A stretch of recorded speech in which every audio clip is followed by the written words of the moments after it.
ನಮಸ್ಕಾರ ಸ್ನೇಹಿತರೆ, ಬನ್ನಿ ಇವತ್ತು ದಿಢೀರನೇ ರೊಟ್ಟಿನ ಮಾಡೋದನ್ನು ಪರ್ಫೆಕ್ಟಾಗಿ ಹೇಳ್ಕೊಡ್ತೀನಿ. ಯಾಕಪ್ಪ ಅಂತಂದರೆ ಬಿಗಿನರ್ಸ್ಗಳಿಗೆ ರೊಟ್ಟಿ ಮಾಡೋದಂದರೆ ಸ್ವಲ್ಪ ಕಷ್ಟ. ಅದರಲ್ಲೂ ಹಳ್ಳಿ ವಾತಾವರಣದಲ್ಲಿ ಎಲ್ಲರೂ ಕಲಿತಾರೆ. ಬಟ್ ಸಿಟಿ ವಾತಾವರಣದಲ್ಲಿ ಗರಿಗರಿಯಾದ ರೊಟ್ಟಿ, ಅದರಲ್ಲೂ ಈ ಮಳೆಗಾಲ ಚಳಿಗಾಲ ಬಂತು ಅಂದರೆ ರೋಸ್ಟಾಗಿ ಬೇಕಾಗುತ್ತೆ.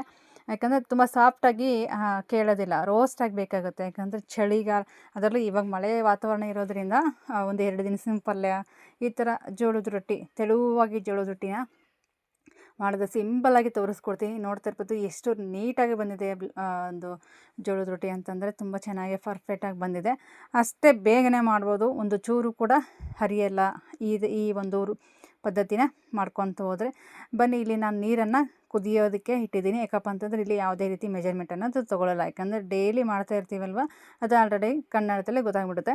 ಬಟ್ ನಿಮಗೆ ಯಾವ ರೀತಿ ತೊಗೋಬೇಕಪ್ಪ, ಈ ಮೆಜರ್ಮೆಂಟ್ ಇಲ್ಲ ಅಂತಂದರೆ ಅದು ಯಾವ ರೀತಿ ಅಂತ ಹೇಳೋದಾದರೆ, ಸುಮ್ಮನೆ ಕ್ಯಾಶುವಲಾಗಿ ನೀರನ್ನು ಒಂದು 2 ಗ್ಲಾಸ್ ಅಷ್ಟು ನೀರು ಹಾಕ್ಕೊಂಡ್ವಿ ಅಂತಂದರೆ 1-1.5 ಗ್ಲಾಸ್ ಅಷ್ಟು ಹಿಟ್ಟನ್ನು ಹಾಕ್ಕೊಂಡ್ರೆ ನಿಮಗೆ ರೊಟ್ಟಿ ಜಿಗಿ ಅನ್ನೋದು ಆರಾಮಾಗಿ ಸಿಗುತ್ತೆ. ಇಲ್ಲಿ ನೋಡ್ತಾ ಇರ್ಬೋದು, ನಾನು ಸುಮ್ಮನೆ ಫಸ್ಟ್ ಈ ರೀತಿ ಹಾಕ್ಕೊತಾ ಇದ್ದೀನಿ. ಫಸ್ಟ್ ಕೈ ಆಡಿಸಿ, ಇನ್ನೂ ಏನಾದರೂ ಹಿಟ್ಟು ಬೇಕು ಅಂತಂದರೆ ಇನ್ನೂ ಸ್ವಲ್ಪ ಹಾಕ್ಕೊಂಡು ಜಿಗಿನ ಕಲಿಸ್ಕೊತೀನಿ. ಈ ಕುದಿಯೋ ನೀರಿಗೆ ಸ್ವಲ್ಪ ಉಪ್ಪು ಹಾಕಬೇಕಾಗತ್ತೆ. ಅಂದರೆ ರುಚಿಗೆ ತಕ್ಕಷ್ಟು ಉಪ್ಪು ಹಾಕ್ಬಿಟ್ಟು ಈ ರೀತಿ ಕೈ ಆಡಿಸ್ಬೇಕು.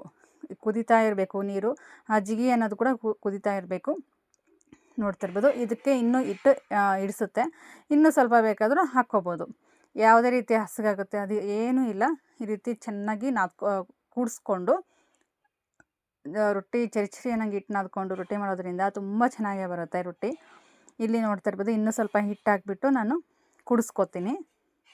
ಕುಡಿಸ್ಕೊಂಡ್ಬಿಟ್ಟು ರೊಟ್ಟಿನ ತಟ್ಟೋಕೆ ಬರಲ್ಲ ಅಂತಂದರೆ ಲಟ್ಟಣಿಕೆಗೆ ಒಂದು ಕವರನ್ನು ಸುತ್ತಕೊಂಡು ನೀವು ಆರಾಮಾಗಿ ರೊಟ್ಟಿನ ಮಾಡ್ಬೋದು. ತುಂಬ ರುಚಿಯಾಗೂ ಬರುತ್ತೆ, ತೆಳುವಾಗಿ ಬರುತ್ತೆ. ನೀವು ಒಂದು ವಾರ ಅಲ್ಲ, ಒಂದು ತಿಂಗಳಾನ್ಗಟ್ಟಲೆ ಇಟ್ಬಿಟ್ಟು ತಿಂದರೂ ಕೂಡ ರೊಟ್ಟಿ ಅನ್ನೋದು ಹಾಳಾಗಲ್ಲ. ಯಾಕಂತಂದರೆ ಇಂಥ ಮಳೆಗಾಲದಲ್ಲಿ ಮೆತ್ತಗೆ ರೊಟ್ಟಿ ಮಾಡಿದ್ವಿ ಅಂದ್ಕೊಳ್ಳಿ, ಮೆತ್ತಗೆ ಅದು ಸ್ವಲ್ಪ ಸ್ಮೆಲ್ ಅನ್ನೋದು ಬರುತ್ತೆ ಒಂದು 4 ದಿನ ಆದಮೇಲೆ, ಹೌದಲ್ವಾ? ಈ ರೀತಿ ಜಿಗಿ ನಾದ್ಕೊಂಡು ತೆಳುವಾಗಿ ರೊಟ್ಟಿ ಮಾಡೋದ್ರಿಂದ ತಿಂಗಳಾನ್ಗಟ್ಲೆನೂ ನಾವು ಆರಾಮಾಗಿ ಇಟ್ಕೊಂಡು ಅಂದರೆ ರೋಸ್ಟ್ ಮಾಡ್ಕೊಂಡು ಇಟ್ಕೊಂಡು ರೊಟ್ಟಿನ ತಿನ್ಬೋದು. ಇಲ್ಲಿ ನೋಡ್ತಾ ಇರ್ಬೋದು, ಈ ರೀತಿ ಒಂದು ಸ್ವಲ್ಪ ಹಿಟ್ಟು ಹಾಕ್ಕೊಂಡಿದ್ದೀನಿ. ಹಿಟ್ಟು ಹಾಕ್ಕೊಂಬಿಟ್ಟು ಸ್ವಲ್ಪ ಜಿಗಿ ಹಾಕ್ಕೊತಾ ಇದ್ದೀನಿ. ಜಿಗಿ ಸ್ವಲ್ಪ ನೋಡಿಕೊಂಡು ಹಾಕ್ಕೊಳ್ಳಿ. ತುಂಬ ಜಾಸ್ತಿ ಆದರೆ ಸ್ಮೂತ್ ಆಗುತ್ತೆ. ಕರೆಕ್ಟಾಗಿ ನಾದ್ಕೊಂಡ್ವಿ ಅಂತಂದರೆ, ಕರೆಕ್ಟಾಗಿ ಹಾಕ್ಕೊಂಡು ನಾದ್ಕೊಂಡ್ವಿ ಅಂತಂದರೆ ತುಂಬ ಚೆನ್ನಾಗೇ ಬರುತ್ತೆ.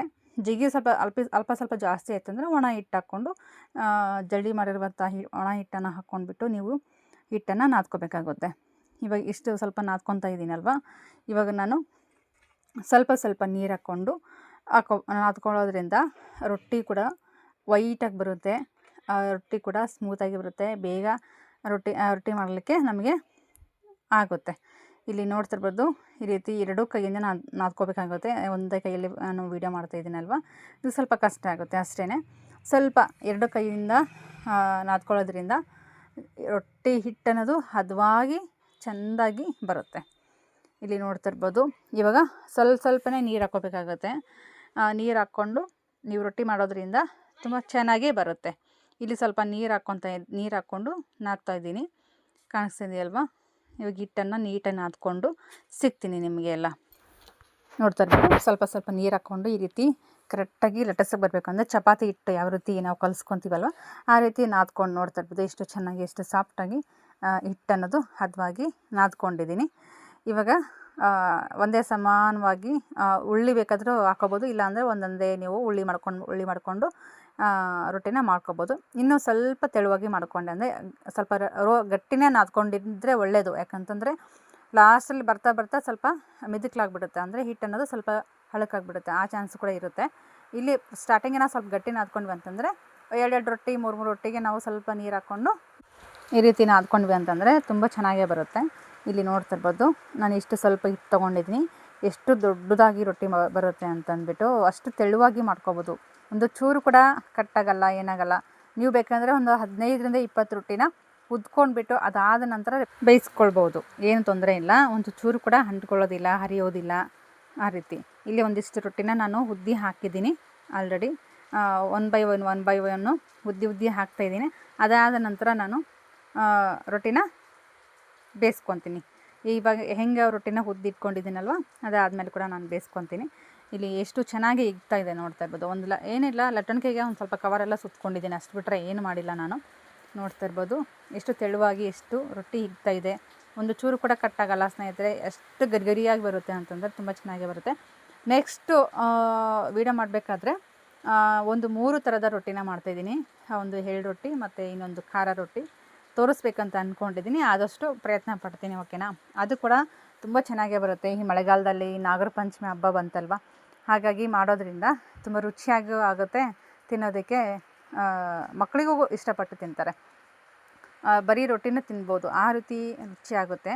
ಎಳ್ಳಿನ ರೊಟ್ಟಿ ಮತ್ತು ಖಾರ ರೊಟ್ಟಿ ಅಂದರೆ ಮೆಣಸಿನ್ಕಾಯಿ ಬೀಜನ ಹಾಕಿಬಿಟ್ಟು ರೊಟ್ಟಿನ ಮಾಡೋದ್ರಿಂದ ತುಂಬ ಚೆನ್ನಾಗೇ ಬರುತ್ತೆ. ನೋಡ್ತಿರ್ಬೋದು ಎಷ್ಟು ತೆಳುವಾಗಿ ಬರ್ತಾ ಇದೆ ರೊಟ್ಟಿ ಅಂತ. ಈ ರೀತಿ ಉದ್ದಿ ನಾನು ಒಂದು ಪ್ಲೇಟಿಗೆ ಹಾಕ್ಕೊತಾ ಇದ್ದೀನಿ. ಇವಾಗ ಏನಪ್ಪ ಅಂತಂದರೆ ಒಂದೊಂದೇ ಬೇಯಿಸ್ಕೊಳ್ತಾ ಇದ್ದೀನಿ. ಎಷ್ಟು ತೆಳುವಾಗಿ ಬಂದಿದೆ ಅಂದರೆ ನೋಡಿ, ಕೆಳಗಡೆ ಹಂಚು ಕೂಡ ಸ್ವಲ್ಪ ಲೈಟಾಗಿ ಕಾಣಿಸ್ತಾ ಇದೆ, ಅಷ್ಟು ತೆಳುವಾಗಿ ಬಂದಿದೆ ರೊಟ್ಟಿ ಮಾತ್ರ. ತುಂಬ ಚೆನ್ನಾಗೇ ತೀಡ್ಕೊಬೋದು, ಏನು ದಪ್ಪ ಅಂತ ಹೇಳಲೇಬೇಡಿ, ಹಾಗೆ ರೊಟ್ಟಿ ಬರುತ್ತೆ. ತುಂಬ ಚೆನ್ನಾಗಿ ನಾದ್ಕೊಂಡ್ವಿ ಅಂತಂದರೆ. ನೋಡಿದ್ರಿ ಅಲ್ವಾ. ಓಕೆ ಸ್ನೇಹಿತರೆ, ಈ ಒಂದು ರೊಟ್ಟಿ ಯಾರಿಗೆಲ್ಲ ಇಷ್ಟ ಆಯಿತು ಲೈಕ್ ಮಾಡಿ, ಆದಷ್ಟು ಶೇರ್ ಕೂಡ ಮಾಡಿ. ತುಂಬ ಜನರಿಗೆ ರೊಟ್ಟಿ ಇವಾಗ ಎಷ್ಟು ಇಂಪಾರ್ಟೆಂಟ್ ಅಂದರೆ ತುಂಬ ಇಂಪಾರ್ಟೆಂಟು. ಯಾಕಂತಂದರೆ ರೈಸ್ಗಿಂತ ಇವಾಗ ರೊಟ್ಟಿನೇ ಜಾಸ್ತಿ ಊಟ ಮಾಡ್ತಾಯಿದ್ದಾರೆ. ಹಾಗಾಗಿ ರೊಟ್ಟಿ ತುಂಬ ಚೆನ್ನಾಗಿ ಮಾಡ್ಕೊಬೋದು. ನೋಡಿದ್ರಲ್ವ ಯಾವ ರೀತಿ ತೆಳುವಾಗಿ ಬಂದಿದೆ ಅಂತಂದ್ಬಿಟ್ಟು. ಓಕೆ ಸ್ನೇಹಿತರೆ, ಥ್ಯಾಂಕ್ ಯು ಫಾರ್ ವಾಚಿಂಗ್.